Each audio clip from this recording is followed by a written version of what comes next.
You are sitting at your desk, staring at a 700-year-old document. The AP World History exam expects you to extract a perfect analytical paragraph, but right now, it just looks like a wall of text. There is a specific formula you can use to break that wall down. We are going to turn that blank stare into a clean, rubric-scoring 4-sentence paragraph. Success depends on your ability to systematically extract evidence from the text to support historical claims, rather than memorizing every date and name in the textbook. The method is called HIPP. It stands for Historical Context, Intended Audience, Purpose, and Point of View. Primary sources give us a raw, first-hand look at a specific moment in time, but because they are created by individuals, they carry the biases and limitations of the people who wrote them. Evaluating these documents requires looking past the literal words on the page.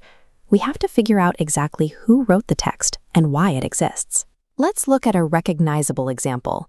If you read Dr. Martin Luther King Jr.'s Letter from a Birmingham Jail, you are looking at a primary source. When we look closely at his draft, we see extensive handwritten edits and crossed-out paragraphs.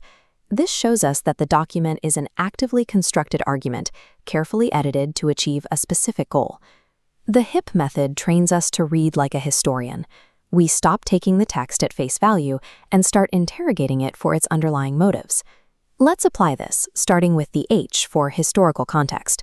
We will use the trade intensification era from 1200 to 1450 as our test case. This is where many students lose points.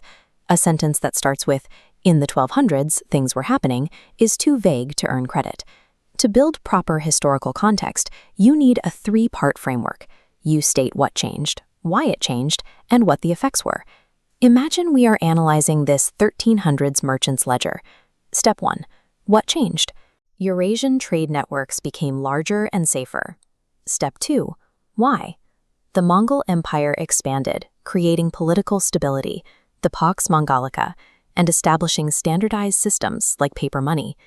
This new stability allowed for the expansion of physical infrastructure, like the caravanserai you see here, inns providing merchants with rest, food, and protection. Step 3. What were the effects? This connected infrastructure accelerated cross-cultural exchange, but it also enabled the rapid, devastating spread of diseases like the Black Death. By combining what changed, why, and the effects, you set the historical stage. You prove to the grader that you grasp the macro environment surrounding the document. Now that we have the historical context, we shift our focus to the document's creator by breaking down the IPP, Intended Audience, Purpose, and Point of View. First is intended audience, who the document was written for. Our merchant might write to a European king. Next is purpose, the ultimate goal. He wants to secure funding for his next Silk Road voyage. Finally, point of view, the author's identity. As a wealthy trader, he has a financial incentive, creating a biased perspective on Mongol protection. Students frequently mix these two up.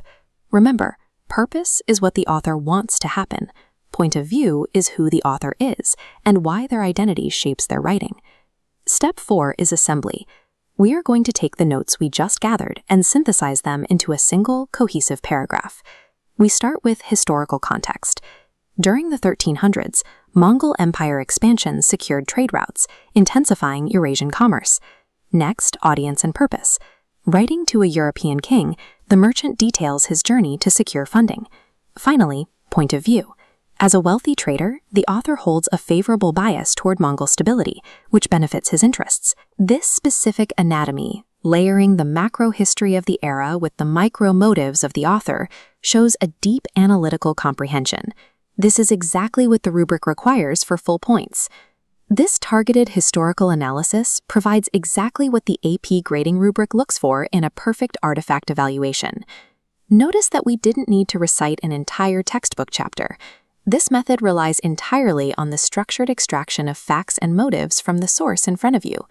You can apply this exact 4-step formula to any era on the AP exam, whether you're analyzing global labor systems in 1450 or the Industrial Revolution in 1900. Stick to the HIPP structure and you will be ready for the test.